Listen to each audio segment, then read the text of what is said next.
تۄہہِ پَرٕنۍ لایق چھِ تہٕ بیٚیہِ واتنیٛاو تہٕ شعوٗر جناب زرین احمد ضمیری صاحب، اللہ پاک آپ کو سلامت رکھے، آپ ہر محفلوں کو زیادہ صاحب کی پرکیف نثری نظم نثری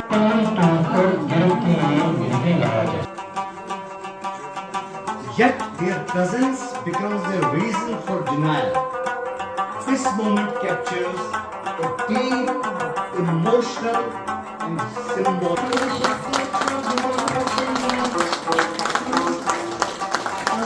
آج کی یہ ادبی تقریب جو ہے، آج ہمیں رونمائی کرنی تھی غلام نبی شاہد کی نثری جو کلیکشن اس کی ہے، جس کا نام چاند گواہ ہے۔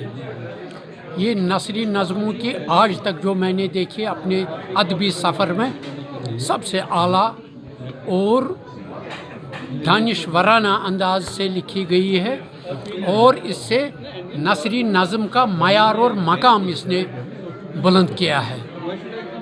آج تک ہم نے دیکھی تھی نثری نظمیں تو لکھی جاتی ہیں، مگر جس پیمانے کی اور جس معیار جو اس کا ملحوظ خاطر انہوں نے رکھا ہے، اور یہ حالات و واقعات جو گلوب میں اس وقت درپیش ہے انسانیت کو، اس پر اس نے قلم اٹھایا ہے، اور اپنی اس موج کشیر جو ہماری ہے، اس سے دور جا کر اس نے اس گلوب کے آخر تک اپنی نظروں کو اور اپنے خیالات اور فکر کو دوبالا کر کے پہنچایا، اور اپنے ان کشمیری اپنے ان بھائیوں کو اور ادبی میدان سے جو وابستہ لوگ ہیں، قلم کار ہیں، ان کو اپنی طرف سے ایک سمجھ لیجیے تحفہ پیش کیا۔ بہت اچھا محسوس کر رہا ہوں، میرے لیے فخر کی بات ہے۔ لوگوں نے بہت اتنا پیار دیا۔ ہماری جو شخصیات ہیں وہ یہاں کی تشریف فرما تھی، اس خاص کر میں اپنے گلد، اپنی فیملی اور خاص کر نگینا کا انتہائی مشکور ہوں۔ انہوں نے اس کا اہتمام کیا، مجھے کچھ نہیں کرنا پڑا۔ اور دوسری بات یہ ہے کہ ہمارا طبقہ یہاں پڑھنے والا ہے، کتاب سبوں نے لے لی۔ یہ اس وجہ سے ہو کہ اس پر جو کتاب میں نے دی تھی، ان لوگوں نے پڑھی تھی، اس کو جو تبصرہ تھا، جو کچھ اس پہ لکھا گیا، تو اس کے جواب میں کتاب کو پڑھا گیا۔ میری دعا یہ ہے کہ کتاب کا جو شوق ہے وہ اسی طرح سے چلتا رہے۔